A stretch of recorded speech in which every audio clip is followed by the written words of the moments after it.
ભજીયા, ગોટા કે દાળવડા બનાવવામાં તો આપણે બધા એક્સપર્ટ છીએ, પણ જ્યારે ઘરે સમોસા બનાવવાનું મન થાય ત્યારે દરેક ગૃહિણીને મૂંઝવણ થતી હોય છે કે સમોસા બહાર ફરસાણની દુકાને મળે તેવા પરફેક્ટ બનશે કે નહીં. તો આજના વિડીયોમાં આપણે નાની નાની ટિપ્સ ફોલો કરીને એકદમ ક્રિસ્પી અને ટેસ્ટી આલુ સમોસા બનાવતા શીખીશું. જો આ રીત ફોલો કરીને તમે પહેલીવાર સમોસા બનાવશો તો હું ગેરંટીથી કહું છું કે તમે બહારથી ક્યારેય નહીં લાવો. સૌ પ્રથમ સમોસાનું બહારનું પડ તૈયાર કરવા માટે મિક્સિંગ બાઉલમાં 1 કપ ચાળેલો મેંદો લઈ તેમાં 2 ટેબલસ્પૂન કોર્નફ્લાવર ઉમેરીશું અને ફ્લેવર માટે 1 ચમચી અજમાને આ રીતે હાથેથી ક્રશ કરીને ઉમેરીશું. તેની સાથે 5 ચમચી મીઠું અને મોણ માટે 2 ચમચી ઘી ઉમેરી હાથ વડે મેંદો બિલકુલ પણ કોરો ન રહે તેમ તેને મિક્સ કરીને મોઈ લઈશું. ફરસાણની દુકાનવાળા જે સમોસા બનાવતા હોય છે ત્યારે તેઓ લોટ બાંધતી વખતે તેમાં વનસ્પતિ ઘી એટલે કે ડાલડા ઘીનો ઉપયોગ કરે છે, પરંતુ અત્યારે આપણે ઘરે બનાવી રહ્યા છીએ એટલે મેં ચોખ્ખું ઘી લીધું છે. આ રીતનું સહેજ મુઠ્ઠી બંધાય તે રીતનું મોણ કરવું જરૂરી છે. પછી તેમાં જરૂર મુજબ થોડું થોડું પાણી ઉમેરી અને પરોઠાના લોટ કરતાં સહેજ કઠણ એવો મધ્યમ સોફ્ટ લોટ બાંધીને તૈયાર કરીશું. જો તમે હેલ્થ કોન્શિયસ હોવ તો અડધો મેંદો અને અડધો ઘઉંનો લોટ લઈને પણ આ જ રીતે લોટ બાંધી શકો છો. આ રીતનો લોટ બાંધી તેને ઢાંકીને 10 મિનિટ માટે મૂકી રાખીશું, જેથી તે ફૂલીને સેટ થઈ જશે.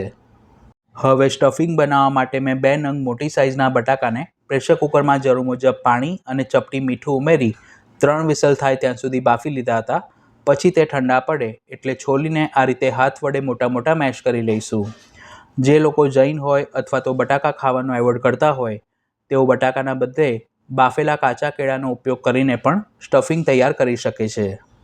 હવે નોનસ્ટિક પેનમાં 1 ટેબલસ્પૂન તેલ લઈ તેને ધીમી આંચ પર ગરમ કરીશું. તેલ હૂંફાળું ગરમ થાય એટલે તેમાં 1/4 ટીસ્પૂન જીરું, ફ્લેવર માટે અડધી ચમચી અધકચરી વાટેલી સૂકી વરિયાળી, અડધી ચમચી અધકચરા વાટેલા સૂકા ધાણા અને 5 ચમચી હિંગ ઉમેરીશું. આ બધા જ મસાલા તેલમાં સરસ ફૂટવા લાગે એટલે તેમાં રૂટીન મસાલામાં 5 ચમચી હળદર પાવડર, અડધી ચમચી કાશ્મીરી લાલ મરચું પાવડર, અડધી ચમચી ધાણા જીરું પાવડર અને અડધી ચમચી આદુ મરચાંની પેસ્ટ ઉમેરી તેની કચાશ દૂર થાય ત્યાં સુધી 5 થી 7 સેકન્ડ માટે તેને સાંતળી લઈશું. મસાલા બળી ના જાય તેનું ખાસ ધ્યાન રાખવું. આ રીતે વઘાર તૈયાર થાય પછી તેમાં બાફીને મેશ કરેલા બટાકા ઉમેરીશું.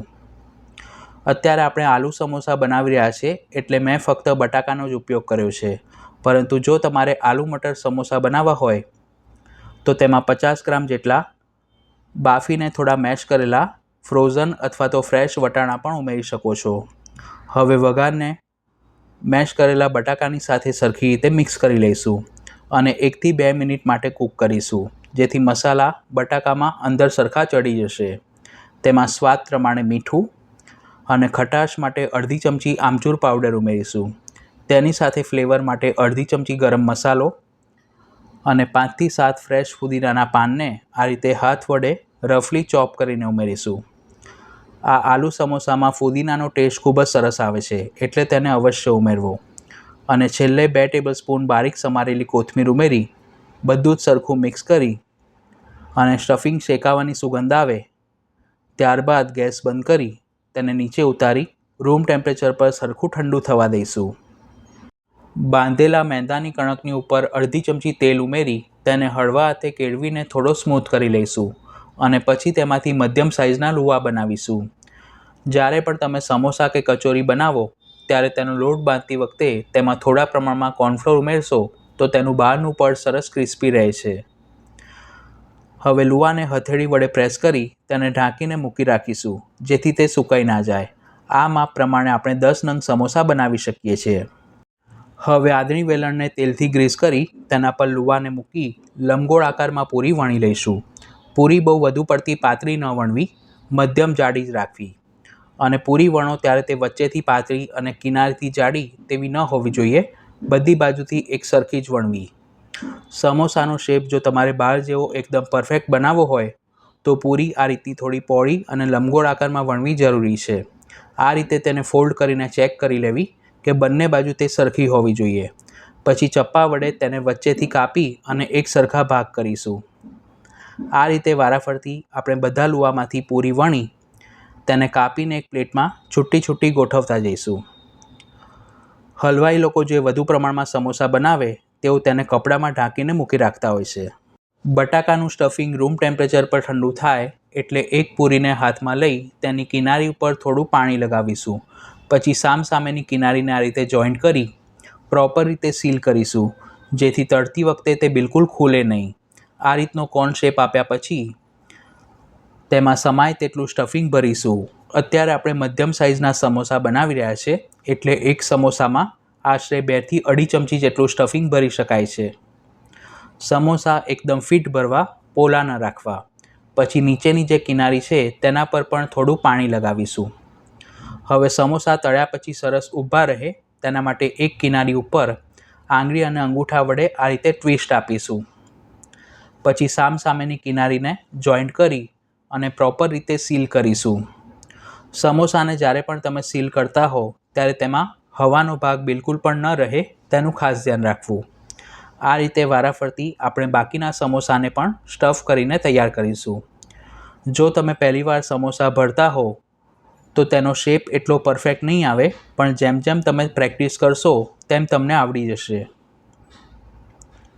આ સિવાય પણ બીજા ઘણા બધા પ્રકારના ગુજરાતી ફરસાણ મેં ચેનલ પર પોસ્ટ કર્યા છે, જેના પ્લેલિસ્ટની લિંક ઉપર આઈ બટન પર અને વિડીયોના ડિસ્ક્રિપ્શન બોક્સમાં આપી છે. તમારા ઘરે સાંજે કોઈ મહેમાન આવવાના હોય તો આ રીતે સમોસા ભરી તમે તેને પ્લેટમાં મૂકીને રેફ્રિજરેટરમાં મૂકી રાખો, તો જ્યારે પણ મહેમાનને સર્વ કરવાના હોય તેને 30 મિનિટ પહેલાં બહાર કાઢી તે રૂમ ટેમ્પરેચર પર આવે પછી ગરમ તેલમાં તળી શકો છો. આ રીતે વારાફરતી આપણે ટોટલ 10 નંગ સમોસા ભરીને તૈયાર કર્યા છે. સમોસાને તળવા માટે મેં કઢાઈમાં જરૂર મુજબ તેલ લઈ તેને ગરમ કરવા માટે મૂક્યું છે. તેલ સાધારણ ગરમ થાય એટલે કઢાઈમાં સમાય તેટલા સમોસાને તળી લઈશું. તળતી વખતે ગેસની ફ્લેમ શરૂઆતમાં 2 મિનિટ માટે ધીમીથી મધ્યમ રાખવી. સમોસા તળાઈને કઢાઈમાં થોડા ઉપર આવે એટલે તેને ધીમી આંચ પર બંને બાજુ સરસ ગોલ્ડન બ્રાઉન અને ક્રિસ્પી થાય તે રીતે તળી લેવા. સમોસા કાચા હોય ત્યાં સુધી તેના પર જારો ન લગાવો. આ રીતે તેલમાં થોડા ઉપર આવે એટલે જારા વડે તેને ફેરવતા જવું અને બંને બાજુ સરસ બદામી રંગના થાય તે રીતે તળી લેવા. એકવાર સમોસાને તળવામાં આશરે 12 થી 13 મિનિટનો સમય લાગે છે, એટલે તળવામાં બિલકુલ પણ ઉતાવળ ન કરવી. જો તમે તેને મીડિયમ કે હાઈ ફ્લેમ પર તળશો અથવા તો તેલ જરૂરિયાત કરતાં વધુ ગરમ રાખશો તો તે બહારથી લાલ થઈ જશે અને અંદરથી કાચા રહેશે અને પરિણામે સમોસા બિલકુલ પણ ક્રિસ્પી નહીં બને. એટલે તળતી વખતે ધીરજ રાખવી ખૂબ જ જરૂરી છે. માર્કેટમાંથી આપણે તૈયાર સમોસા લાવીએ તો તે 10 રૂપિયા નંગથી શરૂ થાય છે, પણ તે લોકો મોટે ભાગે પામોલીન તેલનો ઉપયોગ કરે છે. પણ ઘરે આપણે એકદમ સ્વચ્છતાથી બહાર કરતાં પણ વધુ સારા સમોસા બનાવી શકીએ છીએ. જો તમારે તેને તળવા ન હોય તો એર ફ્રાયરમાં ખૂબ જ ઓછા તેલના ઉપયોગથી પણ બનાવી શકો છો. તેની વિડીયો પણ મેં ચેનલ પર પોસ્ટ કરી છે. આ રીતે સરસ ગોલ્ડન બ્રાઉન અને ક્રિસ્પી થાય એટલે તેને ગળણીમાં કાઢી અને ગરમા ગરમ સમોસાને ખજૂર આંબલીની મીઠી ચટણી સાથે સર્વ કરીશું. તો તમે પણ આ રેસીપી ઘરે જરૂર ટ્રાય કરજો. વિડીયો પસંદ આવી હોય તો તેને લાઇક કરી પોતાના ફ્રેન્ડ્સ અને ફેમિલી મેમ્બર્સ સાથે શેર કરજો. ફરી મળીશું એક નવી રેસીપી સાથે. ધન્યવાદ.